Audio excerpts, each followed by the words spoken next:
കണ്ഠേ കാളി മഹാകാളി കാളനീരഥവർണിനി കാളകണ്ഠാത്മജാതേ ശ്രീ ഭദ്രകാളി നമോസ്തുതേ. ആറ്റുകാലമ്മേ ശരണം. പുതിയൊരു അധ്യായത്തിലേക്ക്, പുതിയൊരു വീഡിയോയിലേക്ക് എല്ലാ പ്രേക്ഷകരെയും സ്വാഗതം ചെയ്യുന്നു. ആറ്റുകാൽ പൊങ്കാലയോടനുബന്ധിച്ച് എല്ലാവർക്കും പല സംശയങ്ങളാണുള്ളത്. ആറ്റുകാൽ അമ്മയുടെ സങ്കല്പം എന്താണ്?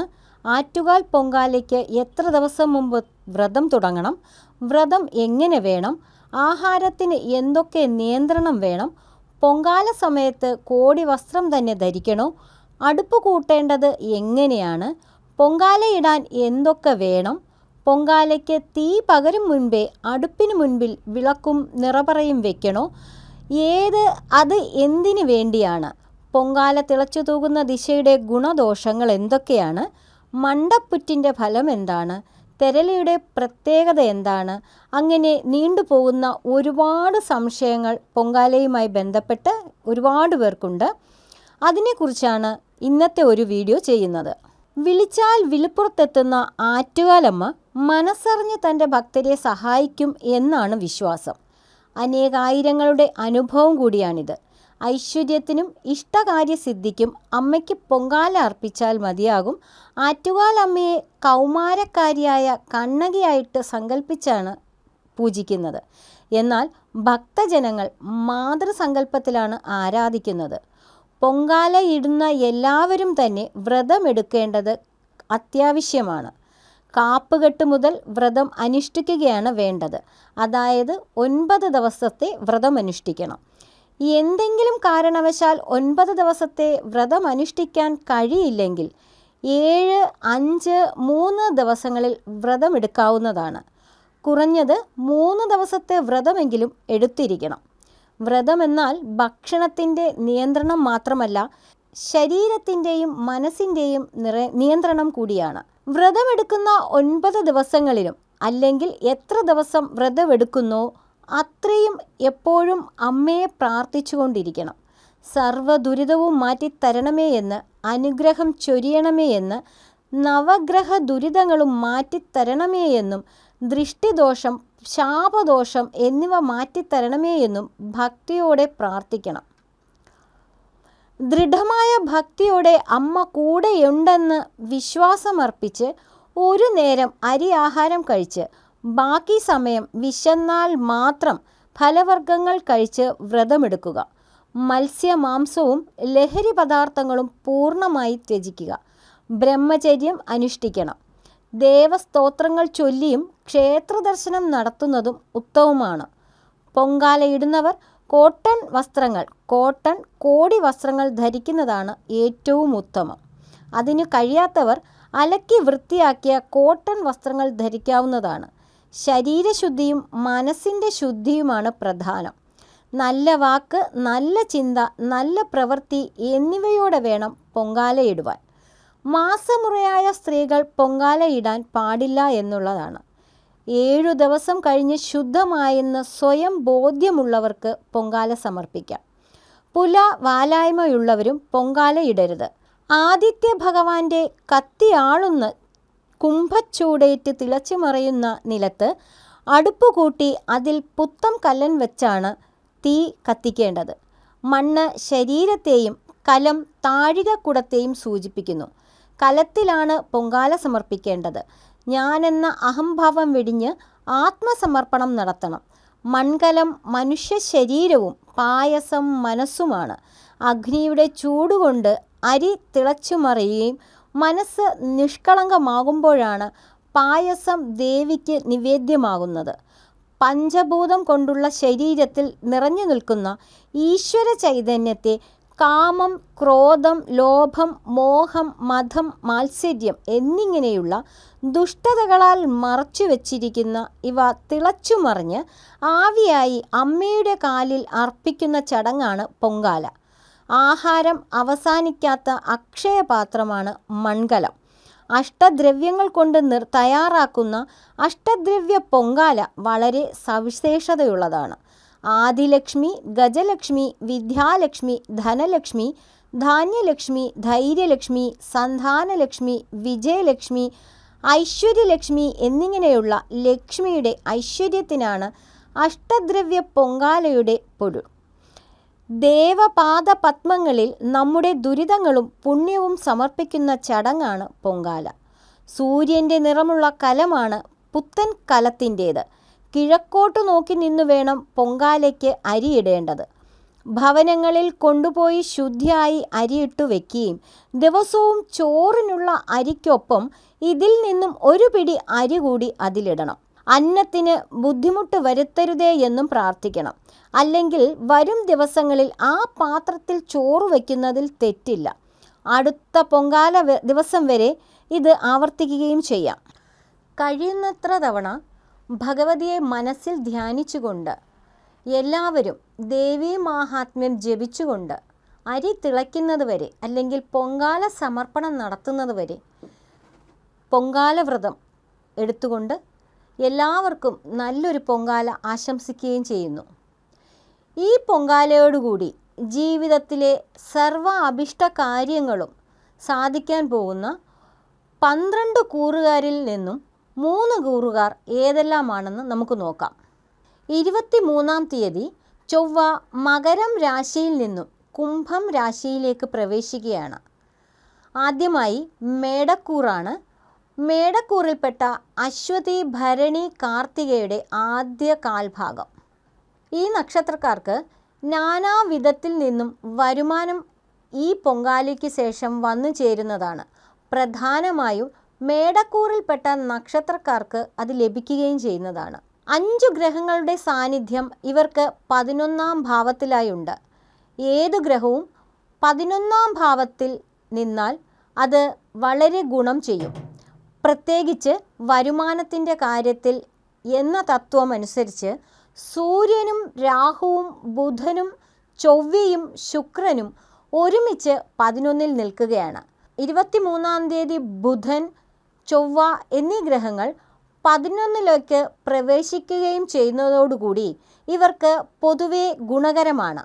അതുകൊണ്ട് തന്നെ സ്വാഭാവികമായും ചെയ്യുന്ന പ്രവൃത്തികളിൽ നിന്ന് ധനലാഭം, ചിന്തകളിൽ നിന്ന്, അതുപോലെ ഗവേഷണങ്ങളിൽ നിന്നും, അതുപോലെ കലാപ്രവർത്തനങ്ങളിൽ നിന്ന്, രാഷ്ട്രീയ പ്രവർത്തനങ്ങളിൽ നിന്ന്, അല്ലെങ്കിൽ മറ്റേതെങ്കിലും തരത്തിലുള്ള വിവിധ ഉദ്ദേശ പരിപാടികളിൽ നിന്നുമൊക്കെ പങ്കെടുത്തുകൊണ്ട് ഇവർക്ക് വളരെ ലാഭമുണ്ടാകുകയും ചെയ്യും.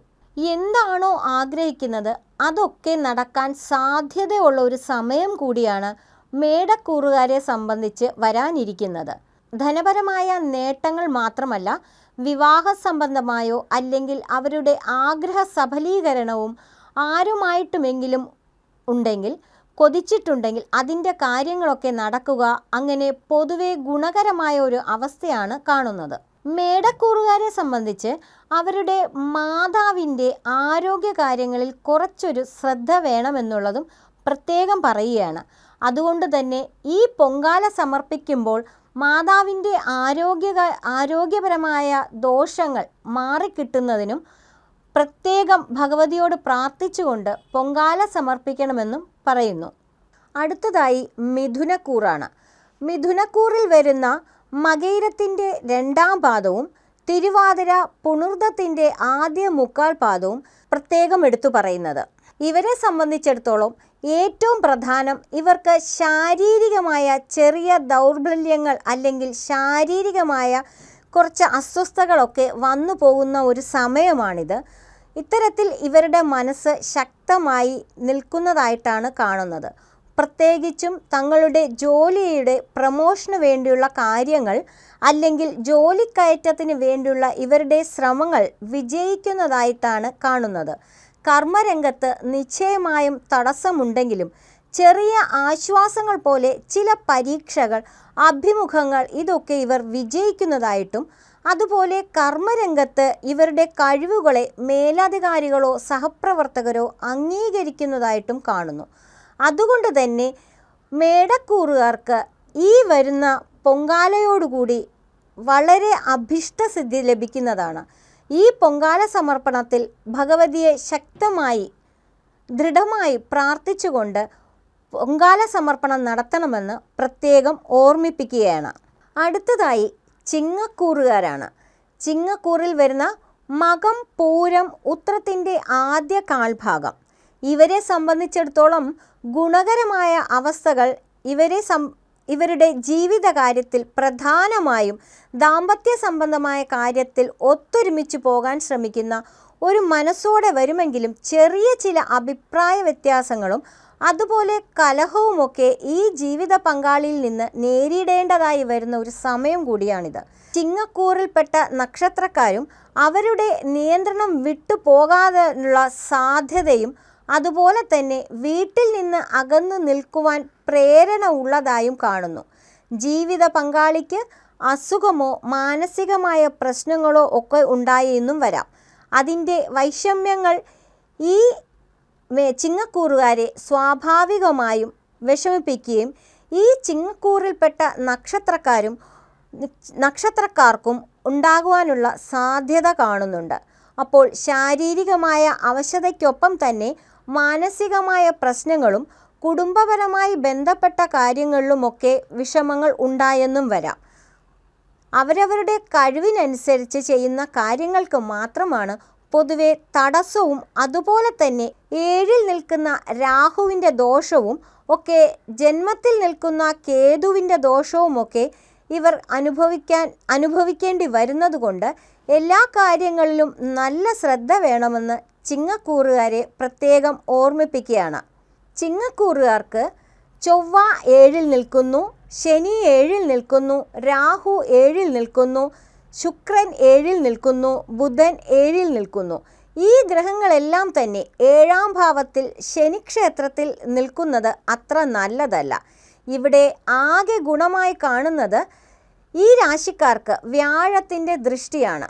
ഇത്രയും ഗ്രഹങ്ങൾ നിൽക്കുന്നത് എന്ന ഗുണമാണ്. മാത്രമല്ല വ്യാഴം 11-ൽ നിൽക്കുന്നത് കൊണ്ട് സർവ അഭിഷ്ടം എല്ലാ കാര്യങ്ങൾക്കും അനുഗ്രഹമായി കാണപ്പെടുന്നു. ഈ ഒരൊറ്റ കാര്യം കൊണ്ടാണ് ഇവർക്ക് പൊതുവെ ഗുണമുണ്ടാകുക. അല്ലാതെ നോക്കുമ്പോൾ പൊതുവെ പകുതി മനസ്സോടുകൂടി ഇവർക്ക് വിഷമങ്ങൾ അനുഭവിക്കേണ്ടി വരുമെന്ന കാര്യത്തിൽ സംശയവുമില്ല. പക്ഷേ അതിനെ അതിജീവിച്ചുകൊണ്ട് ഈ പൊങ്കാല സമർപ്പണത്തോടുകൂടി ഈശ്വരാധീനവും ഭാഗ്യവും ഇവരിലേക്ക് പെയ്തിറങ്ങുന്നതായതുകൊണ്ട് ഇവർക്ക് പിന്നീട് ഈ വിഷമങ്ങളൊക്കെ മാറുന്നതായും കാണും. ഒരു ദിവസത്തെ കാര്യം ചിന്തിച്ചാൽ തന്നെ പകലും രാത്രിയും എന്നതുപോലെ ഏകദേശം ഇവരുടെ മനസ്സിനെ വല്ലാതെ വിഷമിപ്പിക്കുന്ന ഒരവസ്ഥയിലൂടെ കടന്നു പോകേണ്ടതായും വരും. അതുകൊണ്ട് തന്നെ ചിങ്ങക്കൂറിൽപ്പെട്ട എല്ലാ നക്ഷത്രക്കാരും ഈ വരുന്ന പൊങ്കാല വളരെ ശക്തമായി അല്ലെങ്കിൽ ദൃഢമായ മനസ്സോടുകൂടി ആത്മസമർപ്പണത്തോടുകൂടി ആറ്റുകാൽ ഭഗവതി അമ്മയ്ക്ക് പൊങ്കാല സമർപ്പിക്കുന്നതിലൂടെ തങ്ങളുടെ ജീവിതത്തിലെ എല്ലാ കഷ്ടപ്പാടുകളും ദുരിതങ്ങളും അകന്ന് ജീവിതത്തിൽ എല്ലാ ഐശ്വര്യങ്ങളും വന്നു ചേരുന്നതുമാണ്. കുടുംബ പരദേവതയെയും പരേതാത്മാക്കളെയും സങ്കല്പിക്കുകയും ദുരിതമോചനവും ഐശ്വര്യവർദ്ധനവിനും വാസ്തു ദുരിതങ്ങളും തീർത്തു തരണമേ എന്ന് പ്രാർത്ഥിച്ചിട്ടാണ് നിറനാഴിയും പറയും നിലവിളക്കും വെക്കേണ്ടത്. അടുപ്പ് തീർത്ഥം തളിച്ച് ശുദ്ധി വരുത്തണം. പൊങ്കാല തിളച്ചു തൂകുന്നതാണ് ഉത്തമം. തിളച്ചുമറിയൽ വരാനിരിക്കുന്ന അഭിവൃദ്ധികളെ സൂചിപ്പിക്കുന്നു. കിഴക്കോട്ട് തൂകിയാൽ ഇഷ്ടകാര്യങ്ങൾ ഉടനെ നടക്കുകയും വടക്കോട്ടായാൽ കാര്യങ്ങൾ നടക്കാൻ അല്പം കാലതാമസം വരികയും പടിഞ്ഞാറും തെക്കുമായാൽ ദുരിതം മാറിയിട്ടില്ല, നവഗ്രഹ ഭജനം നന്നായി വേണം എന്നുമാണ് അർത്ഥം. ശിരോരോഗങ്ങൾ മാറുന്നതിനായാണ് ആറ്റുകാൽ ഭഗവതിക്ക് മണ്ടപ്പുറ്റ് വഴിപാട് നടത്താറുള്ളത്. ഇത് ദേവിയുടെ ഇഷ്ടനിവേദ്യം കൂടിയാണ്. സർവ കാര്യ അഭിവൃദ്ധിക്കും സർവ ഇഷ്ടകാര്യം സിദ്ധിക്കും വേണ്ടിയാണ് ഭഗവതിക്ക് തെരളി വഴിപാടായിട്ട് നേരാറുള്ളത്.